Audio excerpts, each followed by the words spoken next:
The Mongol Empire not only welcomed but actively promoted a wide range of cultures. Historians often highlight the remarkable cultural exchange that flourished across Asia during Mongol rule, attributing it to the peace and stability that spanned the vast empire, a period known as the Pax Mongolica. However, the Mongols were far from being mere bystanders in this process.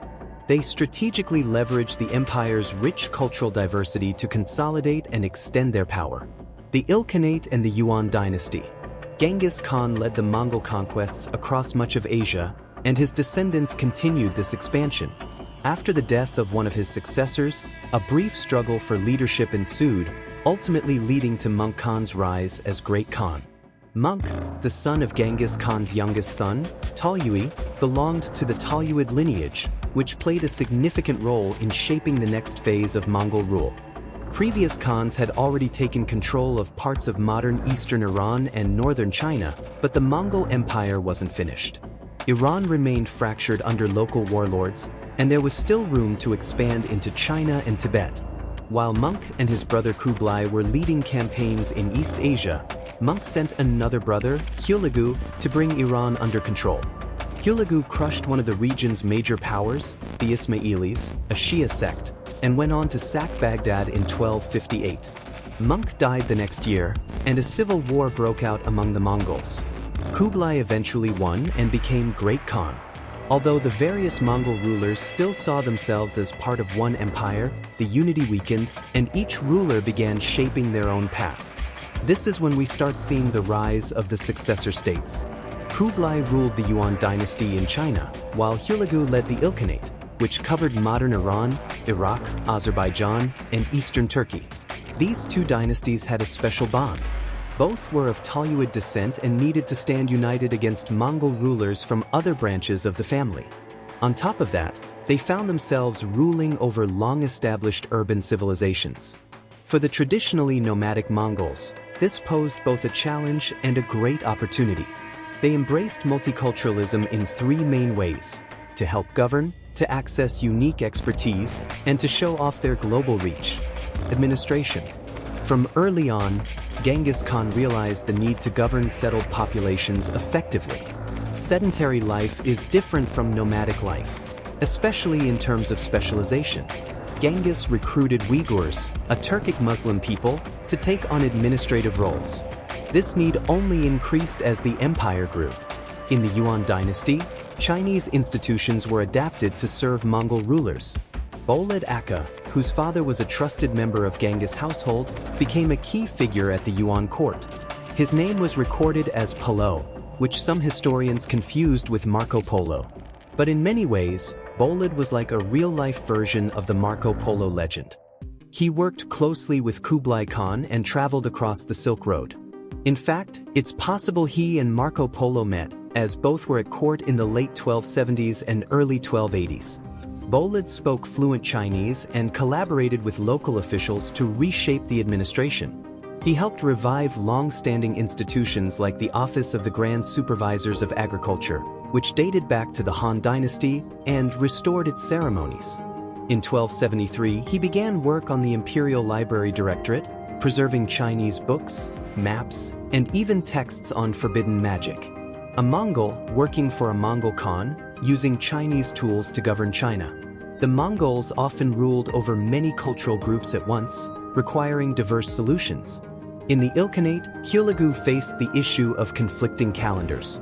Muslims, Persians, Christians, and Chinese each used their own dating systems. To solve this, Hülegü turned to astronomy. He saved scientific instruments from an Ismaili fortress and brought in the mathematician Nasir al-Din Tusi. A story goes that after losing a battle to the Mamluks in 1260, Hülegü ordered all Mamluks killed, until one man claimed to be an astronomer and was spared. True or not, it fits. Hülegü then founded the observatory at Maragheh near Tabriz, filling it with instruments from across Eurasia.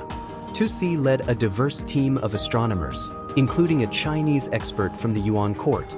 Under tight security, they produced the Zijai Ilkhani, or astronomical tables of the Ilkhans, aligning all the calendars. Their work even challenged Ptolemaic astronomy. Some call it a scientific revolution. Specialist services. The Mongols recognized that their subjects' innovations could give them a unique edge. The bigger the empire, the more people they could draw on, and the more powerful they became. When Hülegü entered Iran, he brought with him Chinese siege engineers. Mongol warfare focused on speed, and sieges were a weak spot, so they outsourced. Northern Chinese specialists filled the gap.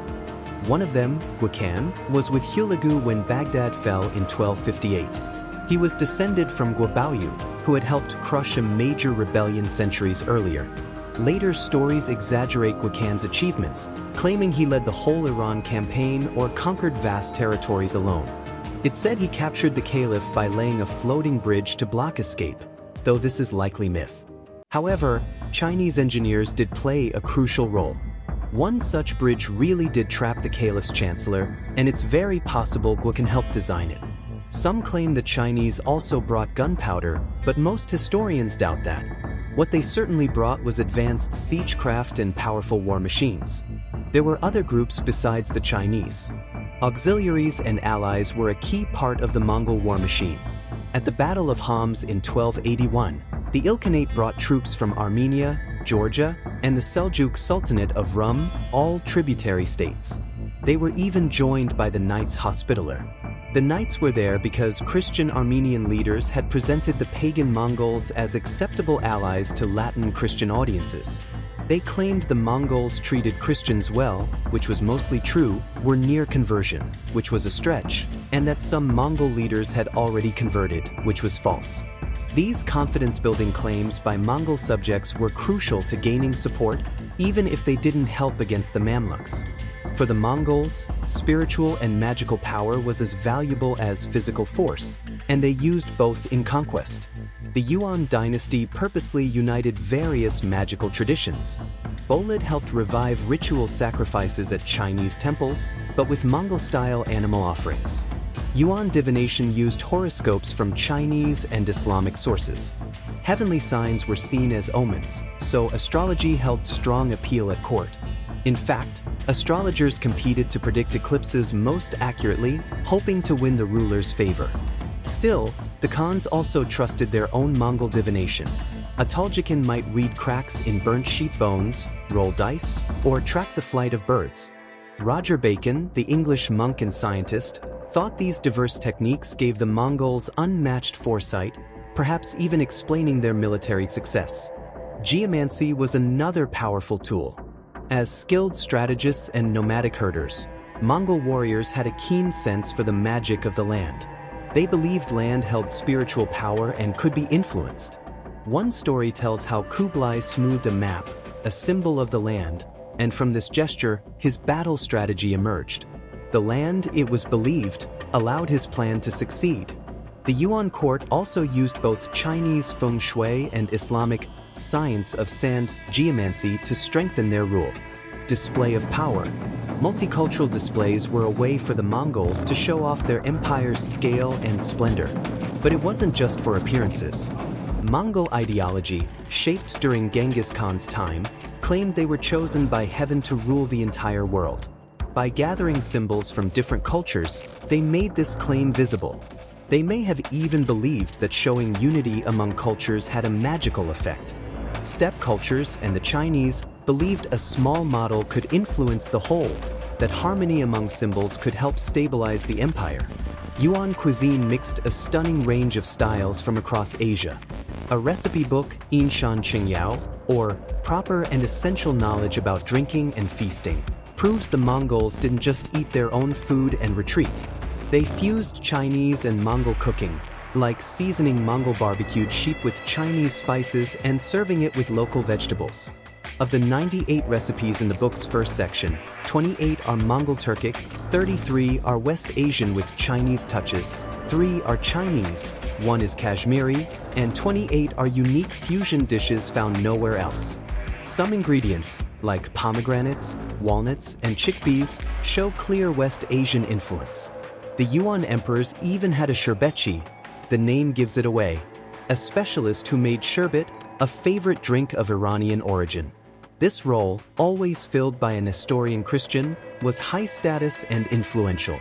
Marco Polo met Kublai Khan's sherbetchi himself.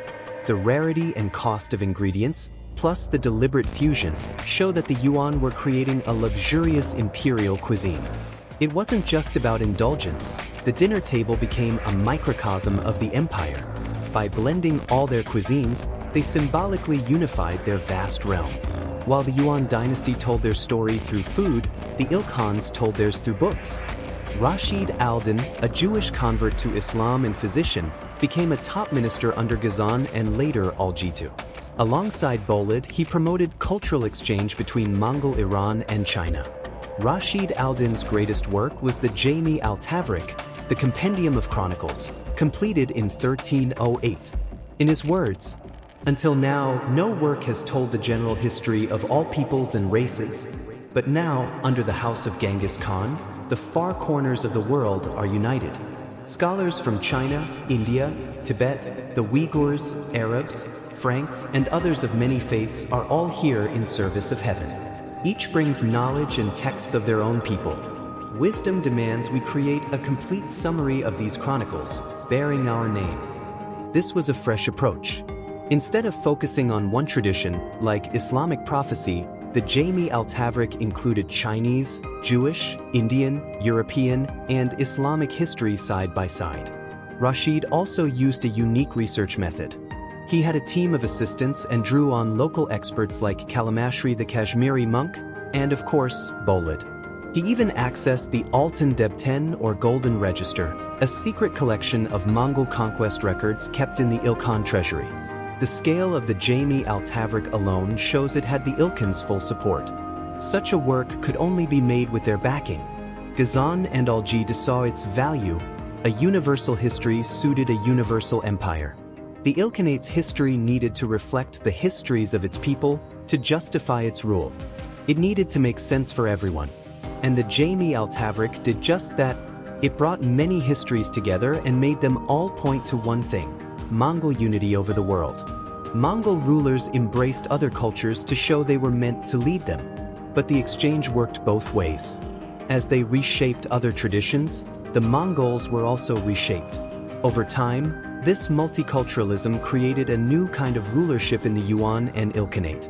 And these ideas would go on to shape the imperial identities of later powers, like the Ottomans and Safavids.